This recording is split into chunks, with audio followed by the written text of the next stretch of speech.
Welcome to the Elevate Your Call to Service podcast. Here we provide tips, tools, and resources to help law enforcement officers succeed at work and in life. I'm your host, Michael McIntosh, retired sheriff and current bureau chief in the Denver metro area. With me in studio today is Captain Joel White. He joined the Douglas County Sheriff's Office in 1998 after serving in the United States Marine Corps. He's served in nearly every division of the Sheriff's Office and also served as a member of the FBI Metro Gang Task Force and the DEA Drug Task Force. Joel currently serves as the captain over investigations and is the current Bomb Squad commander. If you find value in today's episode, don't hesitate to share it with a colleague or a friend, and be sure to listen to our past and future episodes for more insights.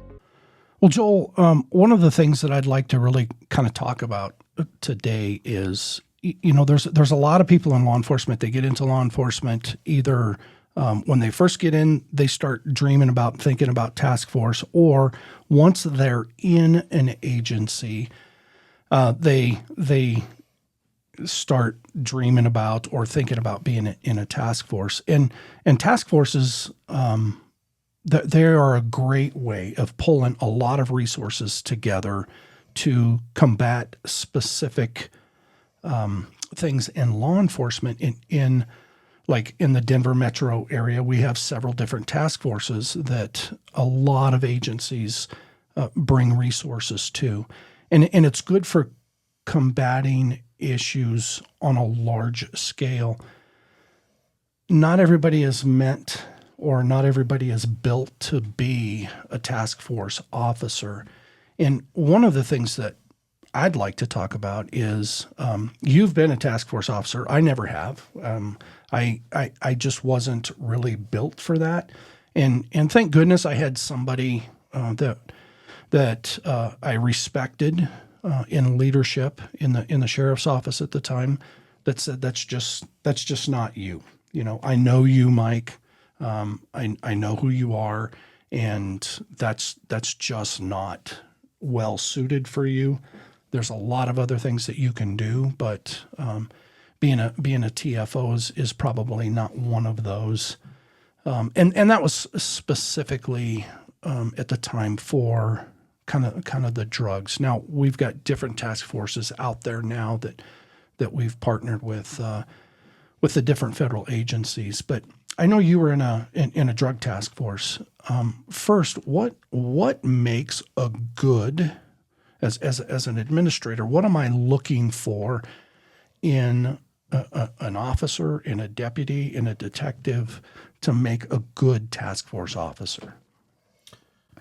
Yeah, it's a great question, and often I don't even know that most people know that they're driven to be a task force officer.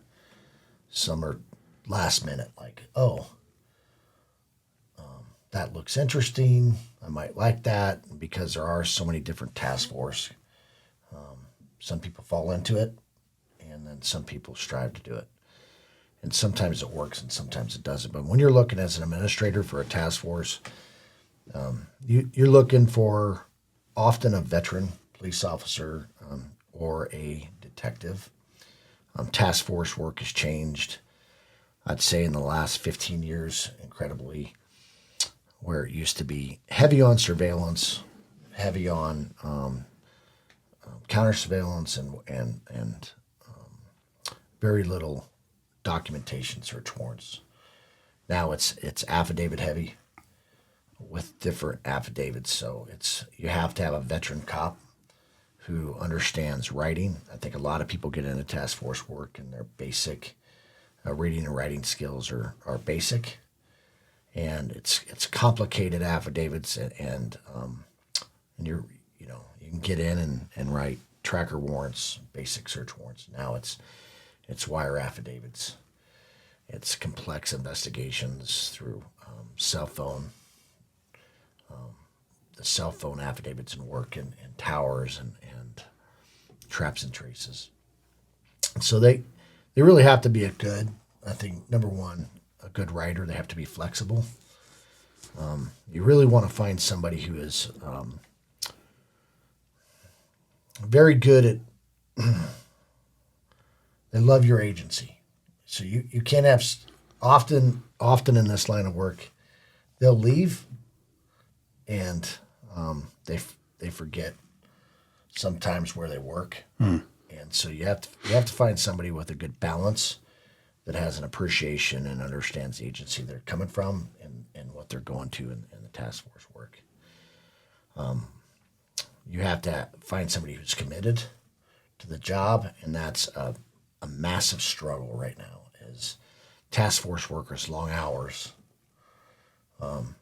Most task force pay approximately $19,000 extra a year in overtime, and there's a specific reason for that because it's long hours. Yeah.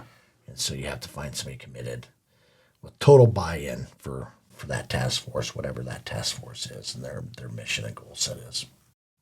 And a lot of that, you talk about the flexibility. A lot of that is, you're not working the set schedule. You're not working normal hours. It can be, it can change on the fly. You may have a set schedule, but rarely does it set to that schedule. And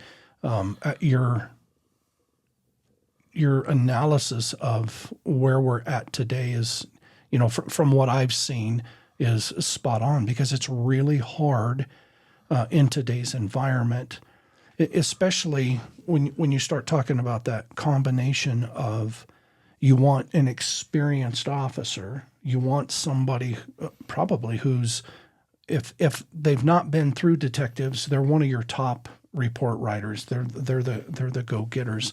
They've been in the agency for a while. And if that's the case, they've probably built up the seniority. They're working some of the shifts or in some of the divisions that they kind of want to work. And now we're asking them to go into this task force assignment and, you may get paged out in the middle of the night, and I use paged. I don't think anybody actually uses pagers anymore, but you may get called out in the middle of the night, and depending upon what task force you're in, that could be a fairly common occurrence, and you're constantly adjusting your schedule. So it's really difficult on home life. It is. It's a struggle with young families, and it's not a balanced schedule. Like you said, there's a set schedule. If you're working wires, those are incredibly long hours. I remember going back to my task force days where you'd be in at 7 working a wire case. And often, if you're the affiant on the affidavit and really the lead or co-case lead, you would work till 11, 12 o'clock at night. Complex investigations, travel, and those long hours are not really conducive to a good family life. Yeah. And you will see task force officers often struggle at home. Really, really, really complicated. And getting that veteran officer to go is tough. You do see a trend, I think, in law enforcement in general with the younger folks who want to do the task force work but have a very good balance, which I think there was a shift maybe 7, 8, 9 years ago where the younger generation of police officers are trying to find a balance of their personal life and their professional life in a good way. Like I will not Absolutely. knock them, but they appreciate their family lives, and they don't like working the long hours as much because they like their time off. Yeah. And they like their time with their families. Yeah. Yeah. Completely different environment and completely different kind of culture than what you and I grew up in. And, you hit it. We applaud that because that's going to help in the longevity of that officer's career. if they can find that work-life balance.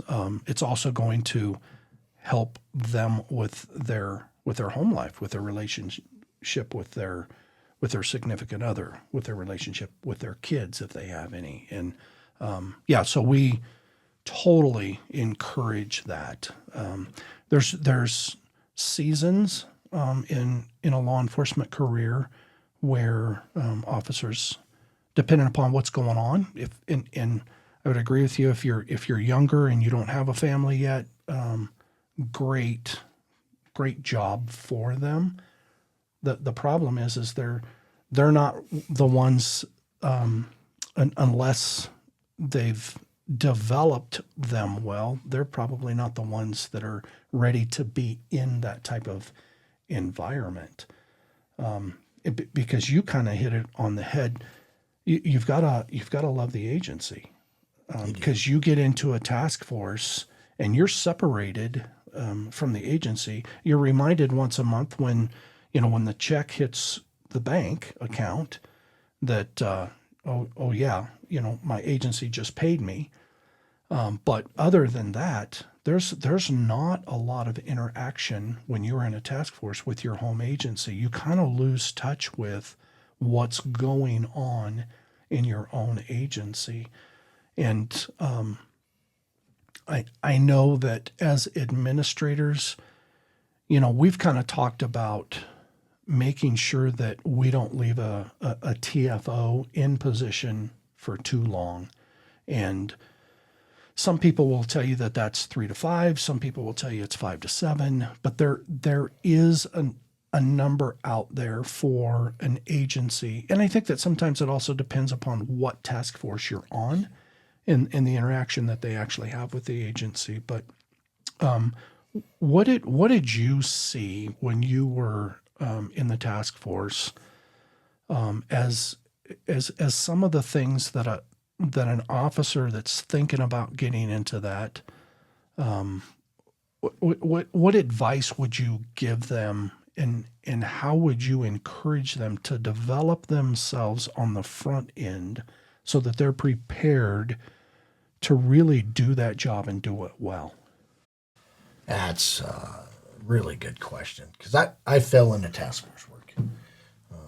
I was a patrolman at heart, loved my patrol work, loved the chase, loved helping the community incredibly. And then, in approximately 2011, I'm like, yeah, I want to do that. And I went in unprepared. Was a basic report writer, and I fell into a task force. So through my time, I learned a set of rules. And now when I send somebody to a task force, I give them the same speech. Everybody gets the same speech. And it's just, hey, come in, let's talk about task force work. And the first thing I've said it, and most of the task force officers will quote this back to me, is remember where you work, because it's super important. And if you wake up every morning and look at yourself in the mirror and remind yourself of your home agency, it's easier to come back. And you fall into this groove of, I'm in this specific task force or FBI, DEA, whatever that is, an ATF. There's a million task force.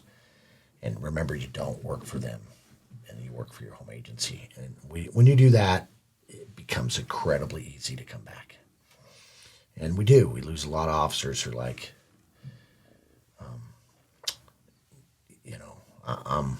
they're gone. So the first couple of years, you'll see commitment to both the task force and your home agency. And then after a few years, they plateau and they're bought off and sold on their task force and whatever agency that's attached to. And then you just see a total plateau and a split. Task force officers often, what I've learned is they bring a skill set back to the home agency while they're in their task force. And they can communicate through our local task force, where you have a multi-discipline, like a special investigative team in your local agency, and they work well together for a common goal and mission, and sometimes those local task force are able to turn a case to the federal task force. So you have to keep that. That's like a really important skill. You have to be able to work with other jurisdictions, and almost you almost have to. It's almost like a salesman. A task force officer has to get out and they have to establish relationships with other state and local jurisdictions. And those relationships are very important and they're lifelong. And so you'll see a person walk out of a task force and they'll come back to their home agency in 2 or 3 years. They're picking up the phone. I got a guy at this agency. I have a guy in that agency. And so that collaboration work is important. Your writing skills are, you get in, like, I thought I was an okay report writer, and we look for that. But when you walk out of the task force, it turns you into a machine. You go from a 2 or 3 page regular police report to sometimes 60, 70, 80 page affidavits with complex, sometimes international investigations. And that skill set, what it brings back to the police agency is, it's not measurable. And so that grows them. The time commitment, we do look at, do you have a family? How's that going to impact your family? So I'll often say, these are long hours, and what's your family balance? And, some folks are like, I'm good. I'm committed. I'm committed to the job. I'm committed to whatever task force work. You used to put in for a task force, and 5 or 6 people would put in for that specific task force. And often now we're just seeing 1 or 2. Right. Because of that commitment. But the growth that you get in that task force, and when you hit that plateau and you're starting to identify that, hey, it's time to kind of get them out, and you really get indoctrinated to that job in the task force in a good way. Like, there's a total commitment. And I don't want to say you lose where you came from, but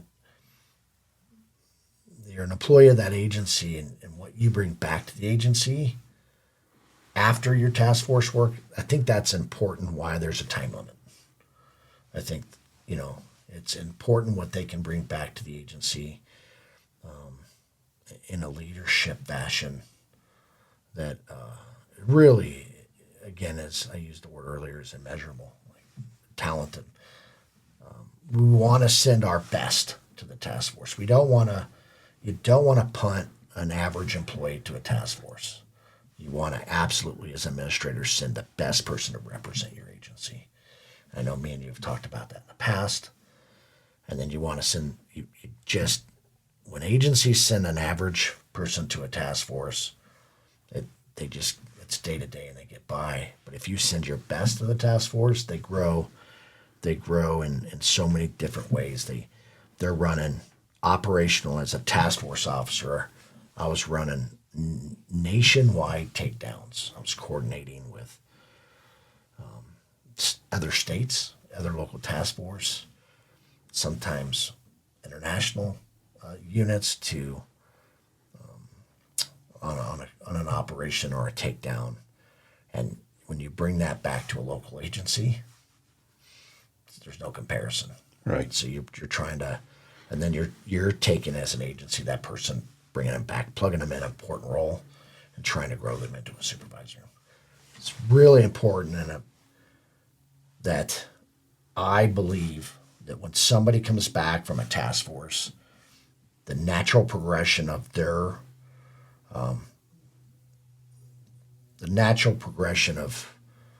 where they're headed in that agency is, they come back, you plug them into an important role, whether it's a detective role, whether they choose to go back to patrol. That often we see them grow into a supervisor in a very timely fashion. A lot of supervisors in that agency went to a task force, came back, and were promoted fairly quickly. Yeah. Yeah, it's one of those roles, and you hit it and made the point that it is important to send our best. They're representing whatever agency it is that they work for, and they're representing us and our agency, our reputation, and when an organization just is willy nilly, or really they're like, yeah, I want to fill a role in the task force, but I don't want to lose my top people. So you just put somebody in there that really isn't prepared to do that. It's detrimental to your agency and your agency's reputation. It's also detrimental to that task force. And you know, it's very difficult at times to get the really good ones back from the task force, because there's the pressure of the task force supervisors that are saying, "Hey, this is not a good time to pull your task force officer back. I've got a lot of green ones out there, and your TFO is kind of leading the charge, and I'd really appreciate it if you didn't do that." And that's from an administrative standpoint, that's exactly what you want to hear. But we also have to pull the trigger. We also have to make sure that we get that, we understand that, but we've got to bring this person back into the organization while they're still at that level, because when they're at that level, we haven't lost them. It's a great time to pull them back into the organization. And you're absolutely right. The next natural progression is they're going to be in a role for 6 or 7 months, but the next time that promotional opportunity comes available, they're usually the ones that are at the top of that list, because of all of that knowledge that they gained when they were part of that task force. And those task force officers do a lot of work individually outside of what their supervisor is seeing. The supervisor sees the result of their work, but not necessarily the work in the field that they're actually doing, which is another reason why you've got to make sure you're sending your best in there, because there's a lot of temptations out there. There's a lot of things that could go wrong if you don't have the right person in that position. You make a very valuable point.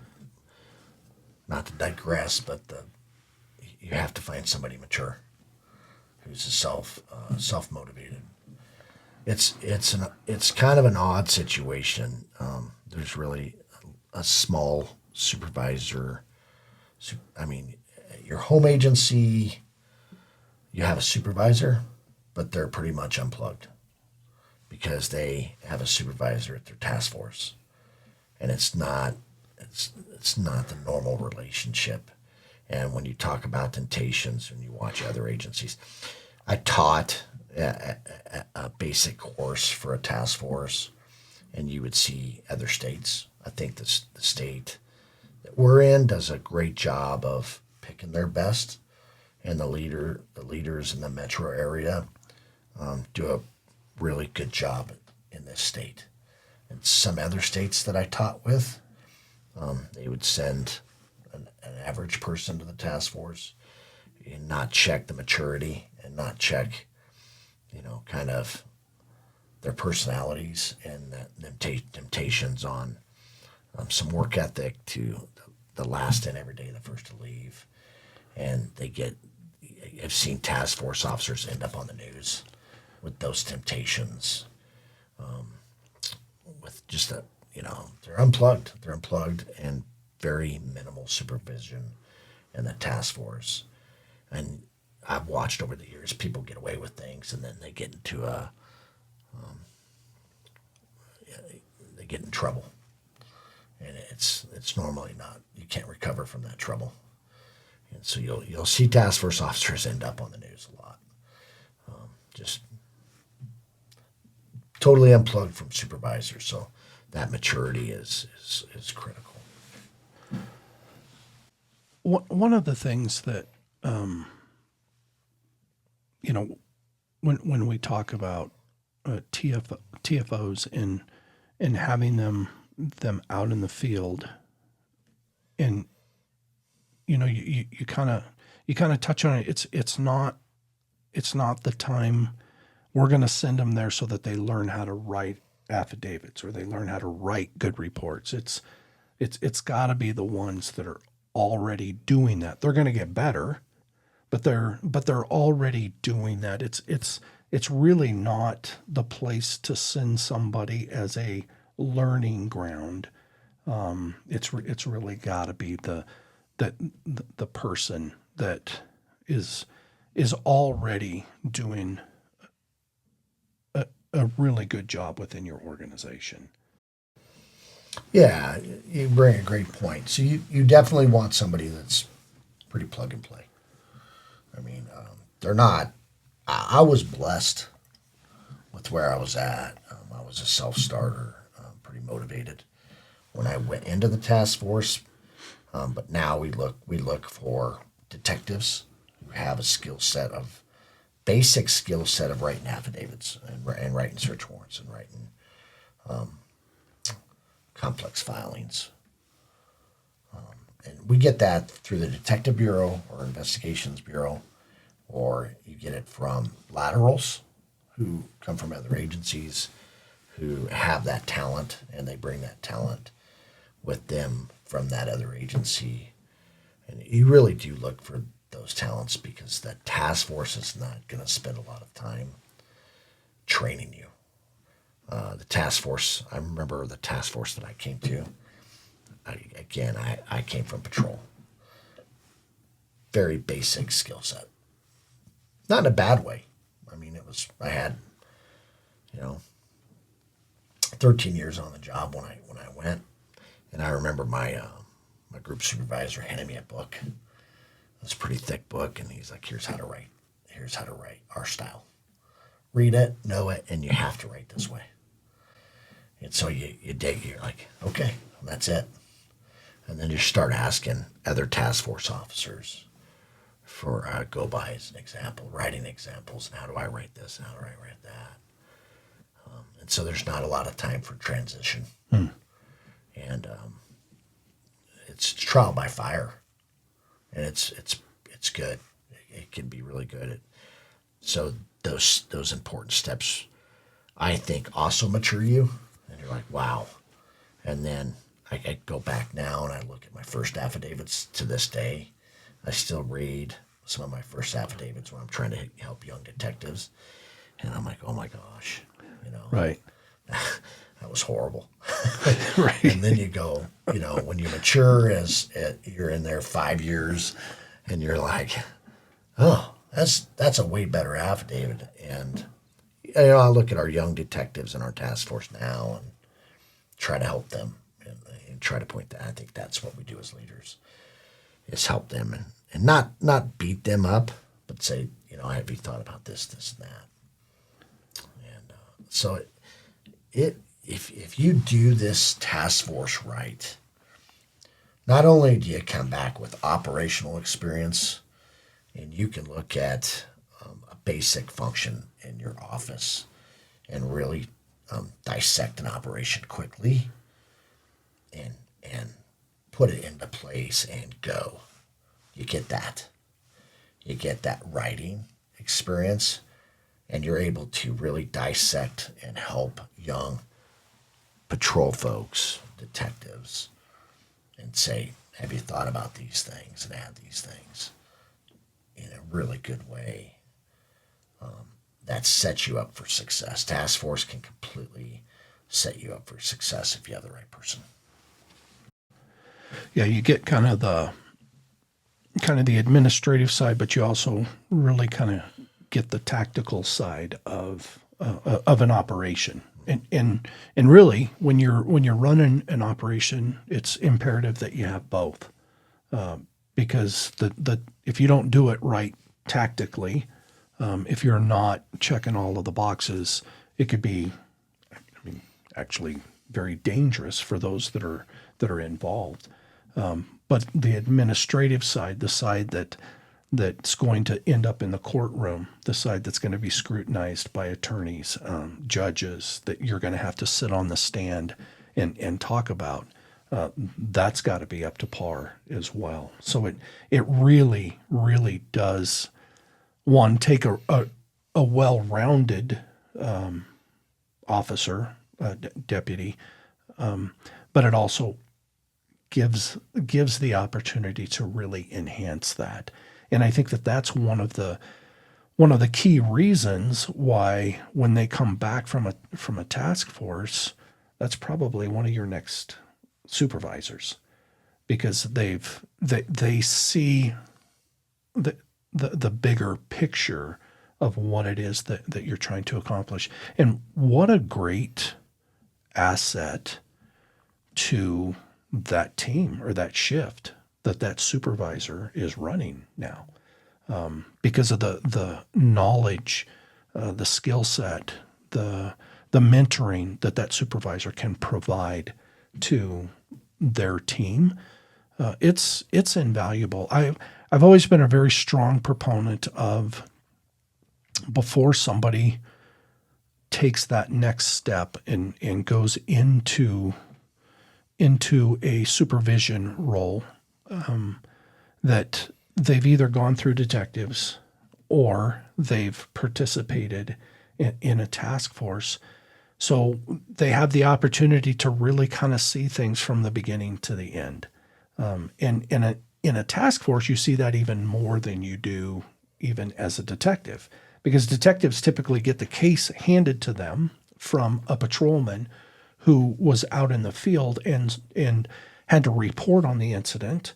The detective follows it up and then runs it through the court process. A task force officer, they're the ones that are in the field, and then they take it from the field where they got it, where they saw it, where they developed it, and run it all the way through the court process. It is extremely beneficial to our law enforcement community as a whole to have supervisors that have run through that type of process before they start leading others and mentoring others.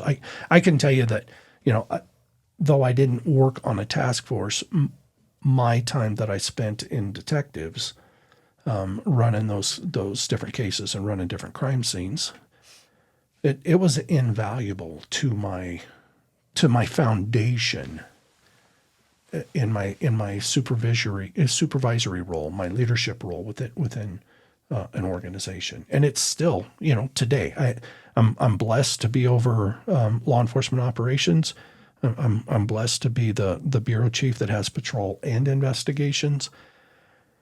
And I have the opportunity to draw back on those experiences that I had as a detective, draw back on those experiences that I had as a patrol deputy, and how you put all of that together and be able to see the bigger picture as to how we get from point A to point Z, really, through the criminal justice system, to make sure that we are doing right by our community.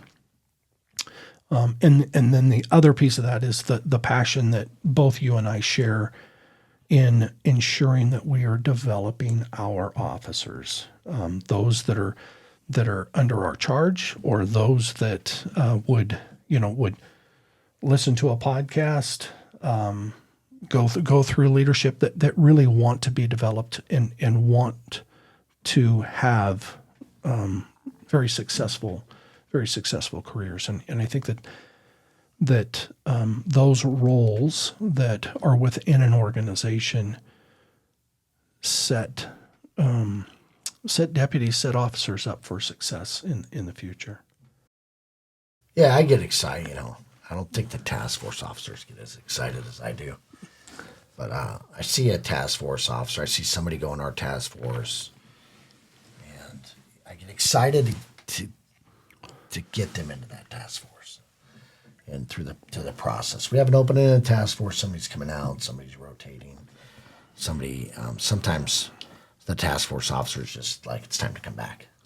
Like for me, it was just time to come back.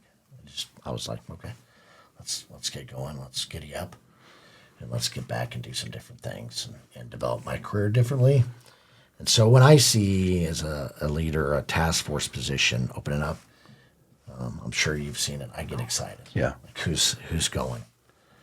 And I know there's going to be a good change for them personally and professionally. It's going to add a notch to their career belt in such a good way. And then you watch them go up. You watch them struggle. And then you watch them start to develop through in such a good way. And it's exciting. It's exciting to watch. They grow, the relationships and the coordination. It's so much fun to watch.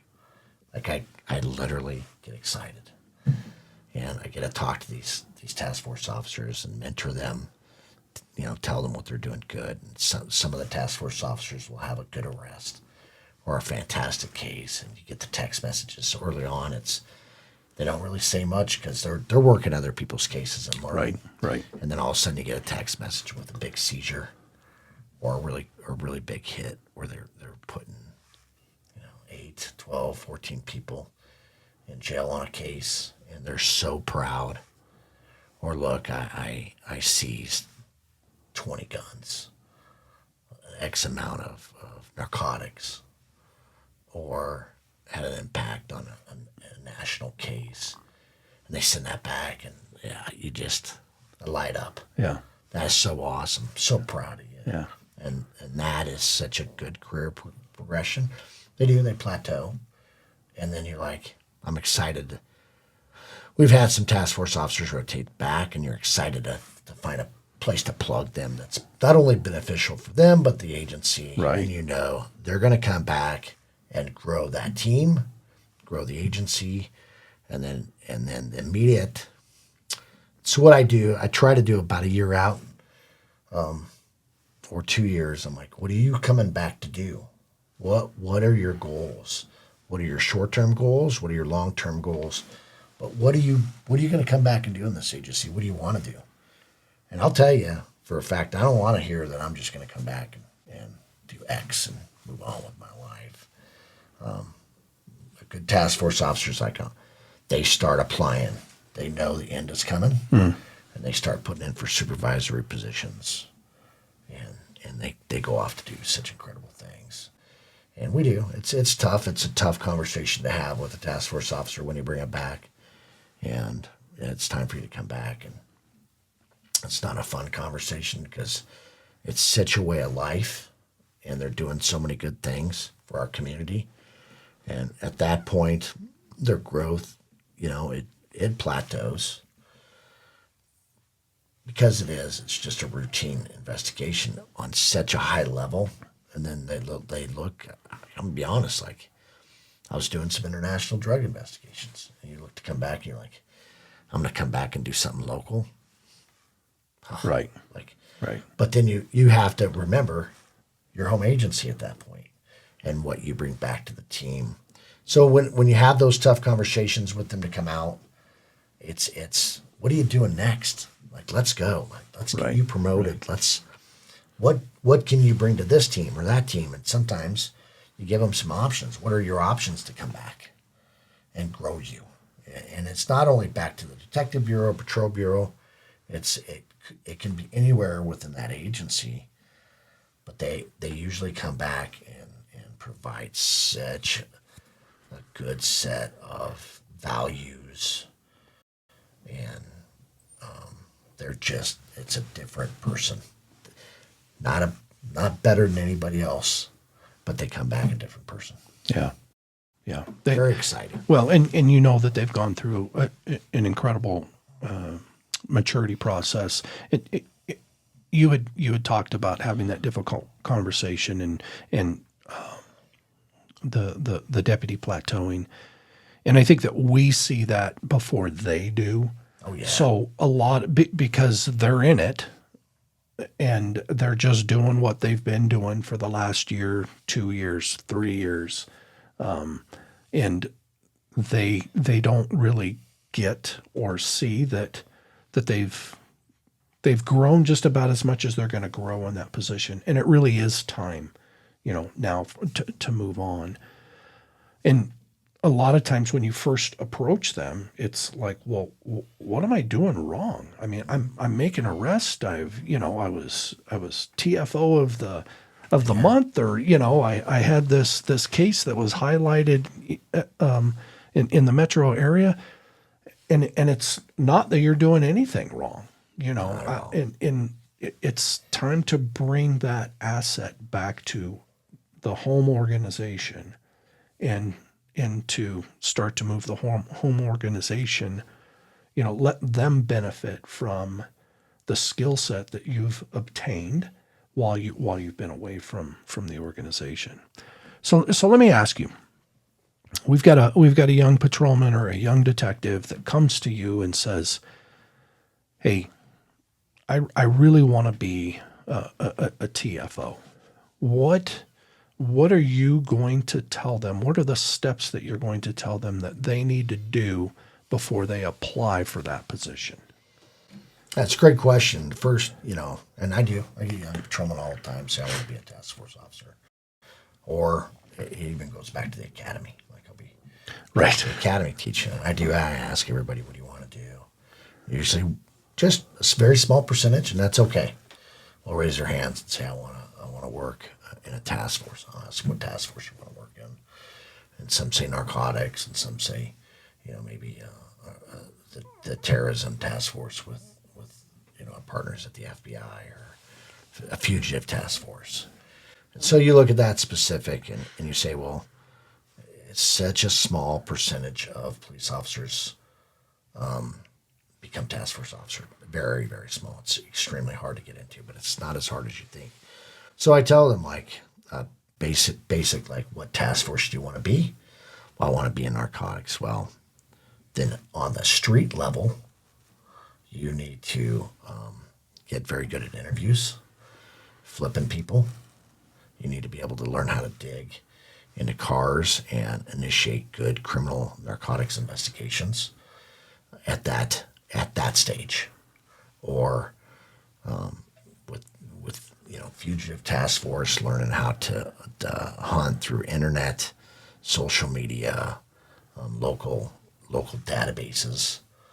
And I do that with the narcotics guys. I do that with most task forces. What applications are you using to not just write a basic report or a basic investigation, but to grow that basic investigation into something bigger, and set that detective or task force officer up? Because you do get cases as a task force officers that start on patrol level. For instance, in a lot of agencies, you have diggers, and you look for those diggers. Yeah. And so I tell them, you have to become one of those diggers, right? Next natural progression is become a detective. Incredibly important.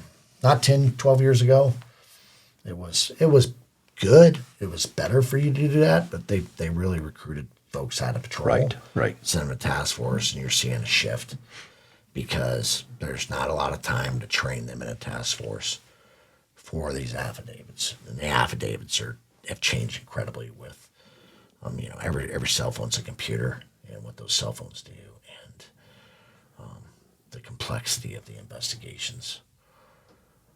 So you get them in a detective position, and I like to recruit out of the detective bureau. So you have diggers, you get them in that detective bureau, teach them how to write, put them through that FTO program, develop them in that manner, and then you slide them off. You start pushing them to investigation, and then that's my basic. My basic is diggers, hunters, on the street, teach them how to write, and then push them off into task force work. If you were in a perfect world, how long would you want them to be in law enforcement before they've gone through patrol, they've been a detective for a year, maybe 2 years?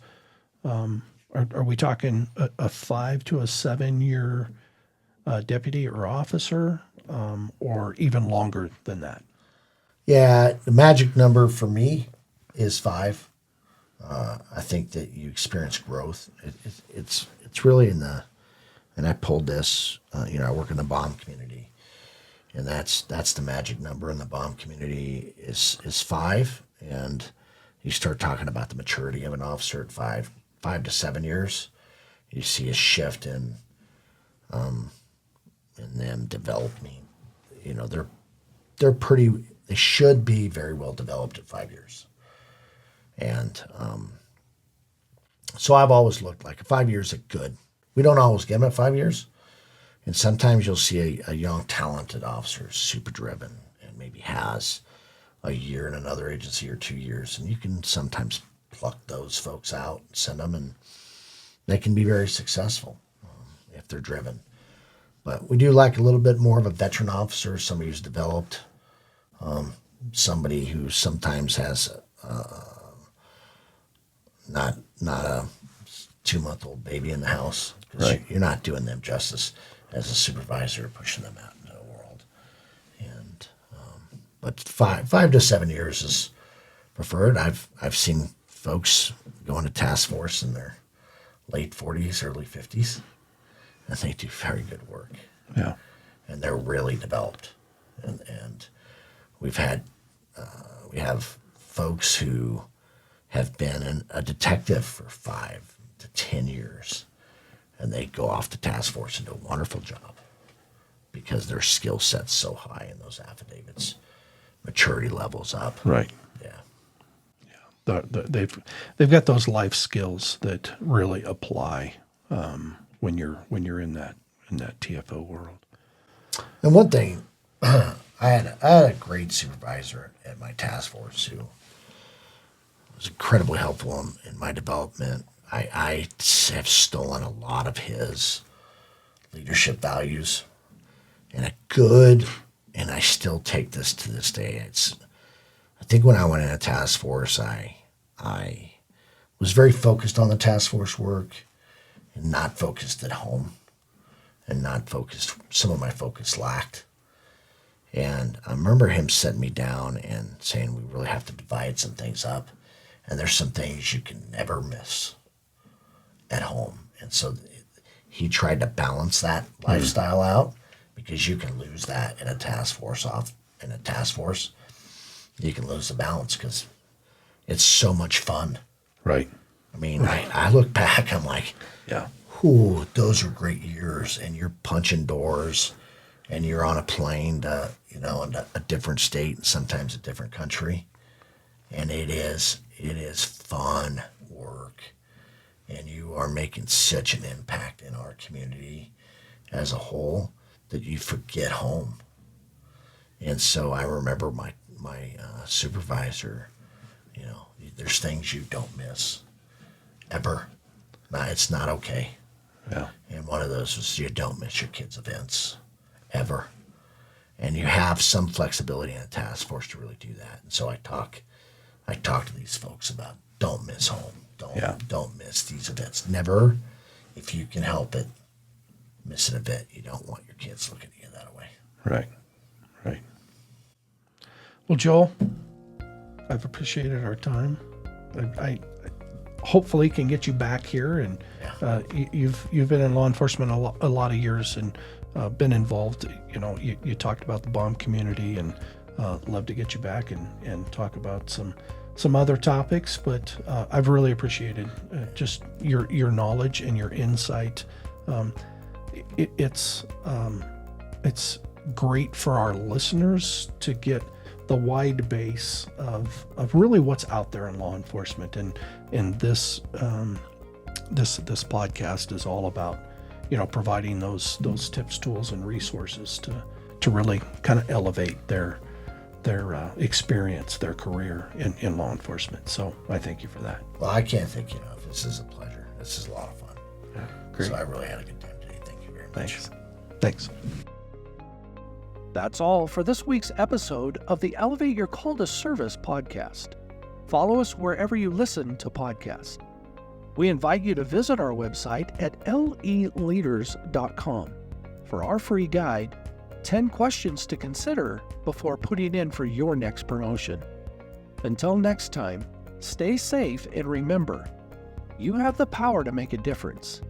Thank you for your commitment to law enforcement. We're honored to be a part of your journey to success. Let's elevate our call to service together.